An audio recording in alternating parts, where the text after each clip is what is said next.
Hello everybody and welcome to episode 2 of Kholat. As we left off earlier, we were right outside of this deep and ominous looking woods. And so, without much further ado, let's progress. Are you coming to me? Oh shit. Who was that? I don't like ominous voices in these snowy Russian woods alone.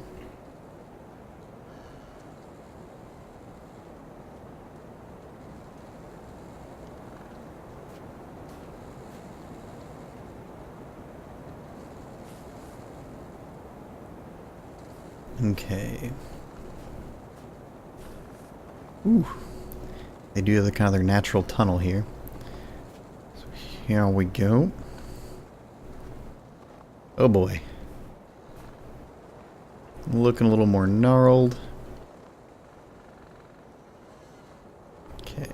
Just checking the crouch button.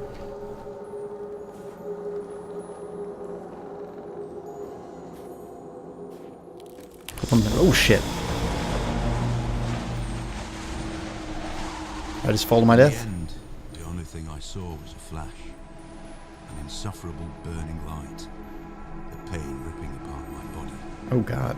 I felt it tearing out of my soul.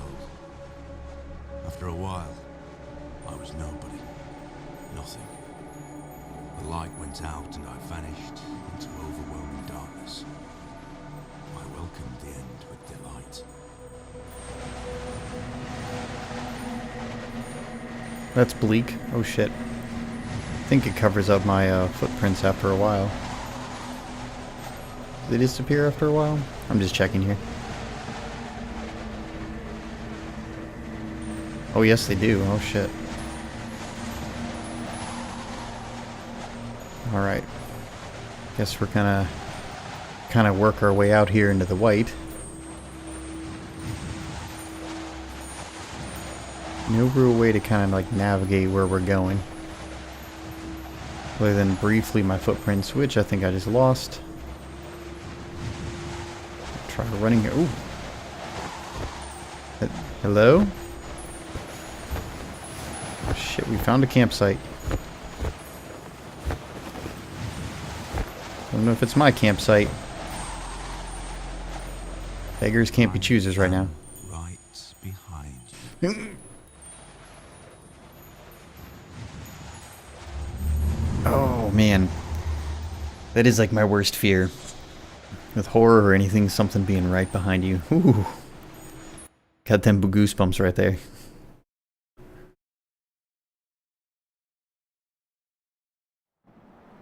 Alright, well we found a campsite. Have you ever tried to hold on to your humanity? When others convince you of being no more than a subject, an object, which they can bend to their will. When they told you that you were a monster that deserved punishment, when you could really not remember your sins, when they took away your loved ones, leaving you to rot in the dark. The problem is that in their darkness, you have never been alone. Oh shit.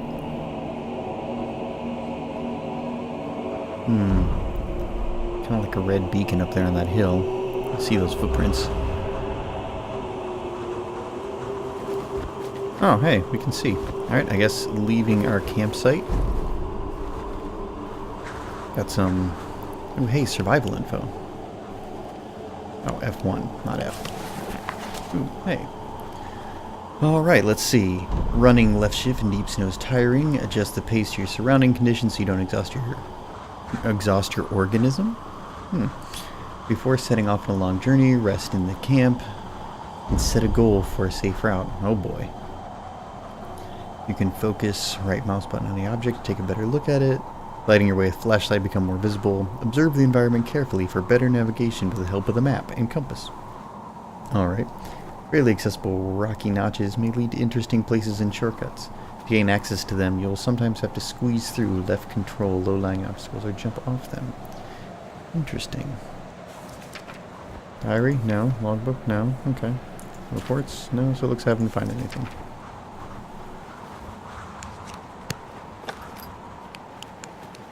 Right? So we get our map. Interesting. Okay, so it looks like that's where we are here. And we just have to work our way around somewhere else. They got these... Oh, hey, we got some kind of, whatchamacallit, directions here. Looks like we'll need to find a map for the goal. So it's 37 degrees north, 62 degrees east.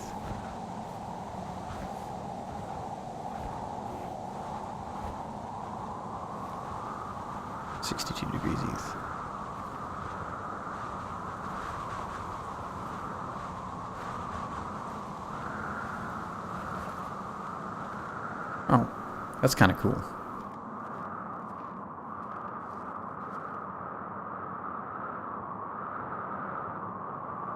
You can kind of lower the map.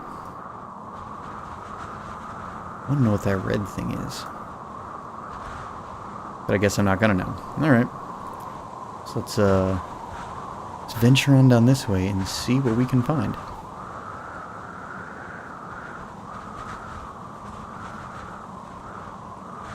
Remember what I said about it, like, I like it not being too open-ended. Like, well, guess what? Ooh, I see a red glow. This doesn't look evil at all. I'm sure we'll be fine. And we're not just gonna get murdered.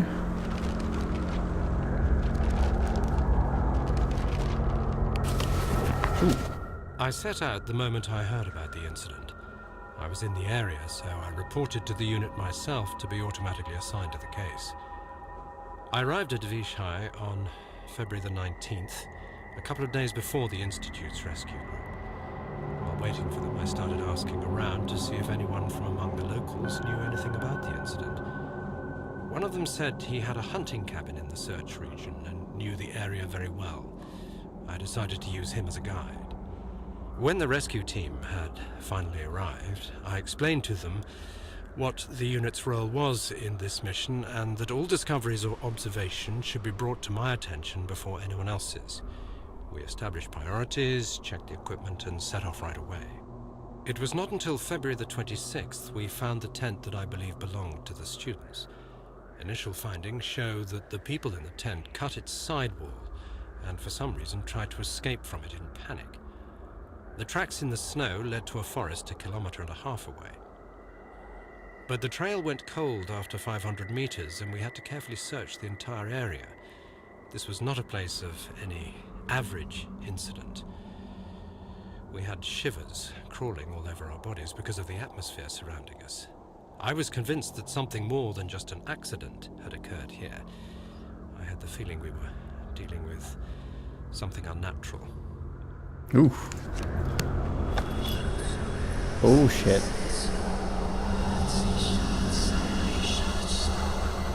Whoa. Maybe we should get out of this little ditch. What the?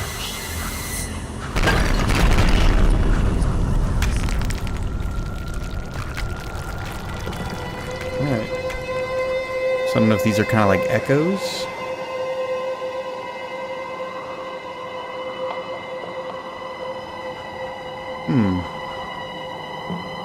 Looks like they ran into something unnatural. Oh shit. I don't know if I was supposed to follow them or not. Something glowing up there too. Okay. That was weird. Glad we got out of that hole. It looked like it was about to go south real quick. So I guess let's just head this way. Okay. Oh, yeah.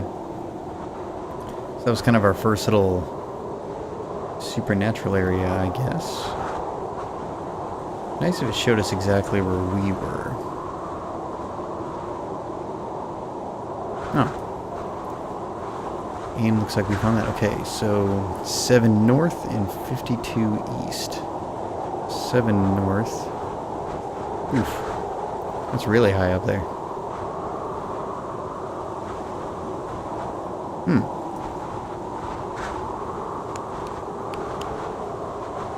So it doesn't show you exactly where you are. So I guess that's something we just kind of have to work on as we explore.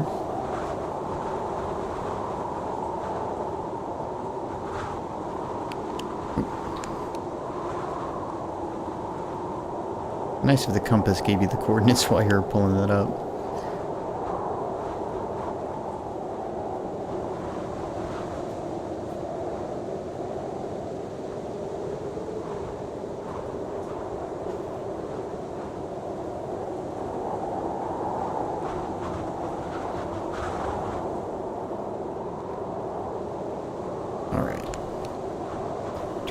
Trying to figure out the navigation.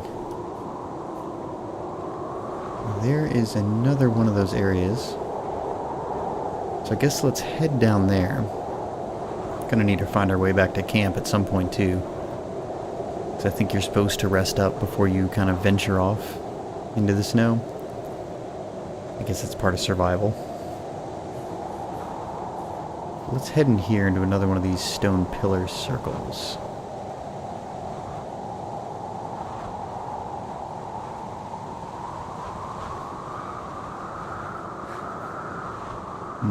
There's that red light again.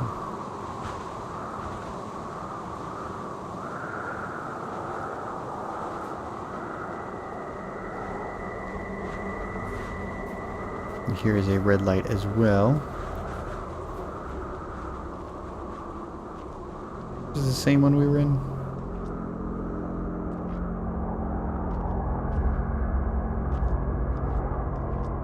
I think it actually might have. Did we go in a circle? I think we might have gone in a circle.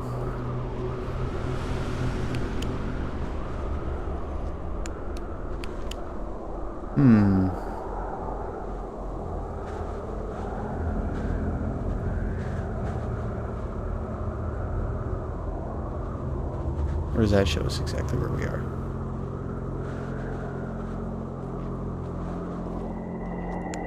Not sure. Some interesting things on the ground there.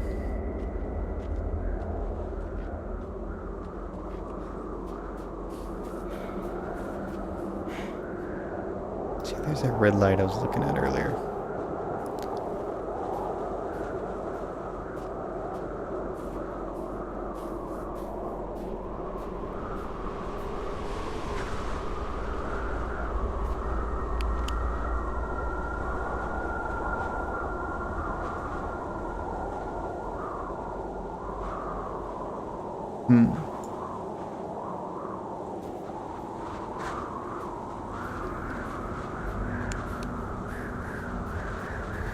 Right then. I believe we should check out maybe in this direction. We'll kind of look up here over this ridge, see what we can find.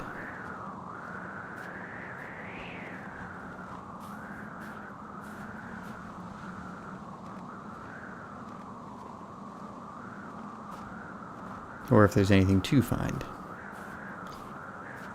We're trying to find out what might have happened to these campers. Oh, hey, and here we are back at the camp. So, okay, I went into a big circle, so from here we'll try and use this as a point of reference. Unless this is a different camp. I'm pretty sure it's the same.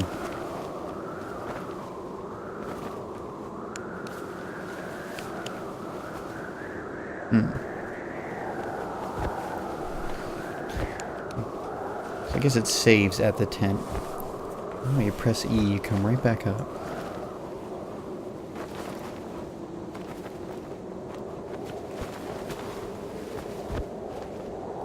Okay, so the first thing we went to 3762 north. Select destination, left mouse button.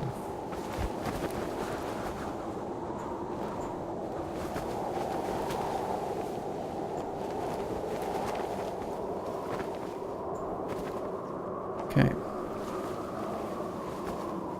Closing up. Interesting.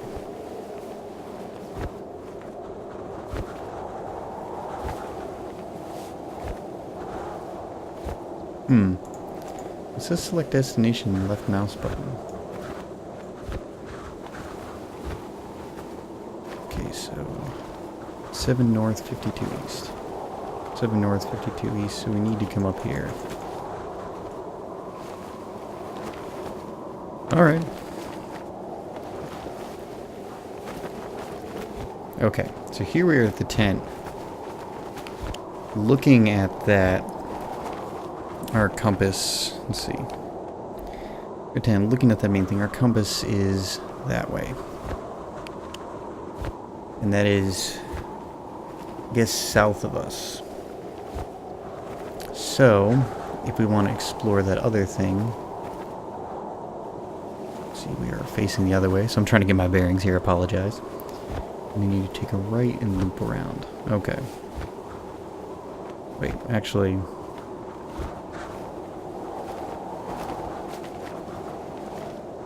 if that'll even get us across. We need to go left and go up that way instead. Through those paths. Alright, well, we'll find out. So let's go right first. And we will check out up this way. And I know I said in the last episode I was going to keep them about 12 to 15 minutes, but they may go over, may go up to 20 here and there. Don't hold me to that. We'll find out what happens. Ooh, there's the glowing mountain.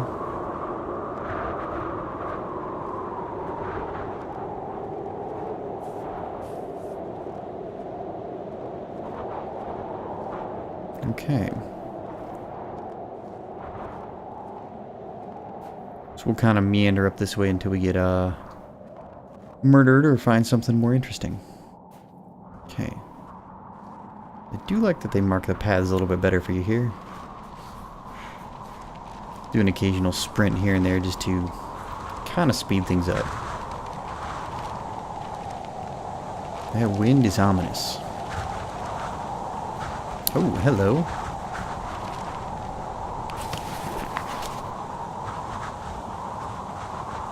Mysterious lights of the Svobodny Cosmodrome. Mysterious events in the sky were noted during the night of 4 to the 5th July.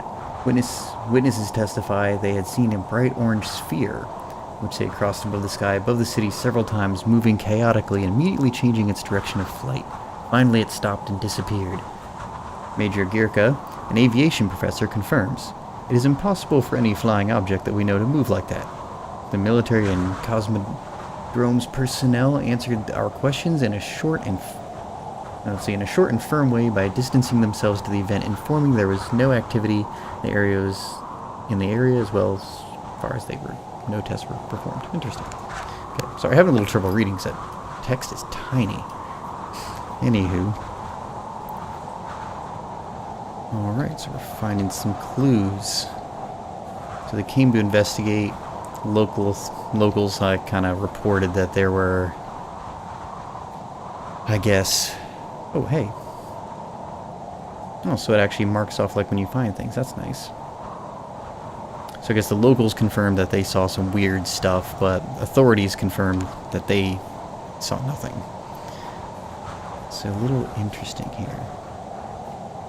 Okay. I'm sort of, just by looking at the map, kind of finding my bearings a little bit here. Okay. Alright, and that is going to bring us right up into the end here for episode 2. So thank you everybody for coming and hanging out. Hoping you're enjoying this series so far. It is eerie as hell, and I'm enjoying it. So we will see all of you in episode 3.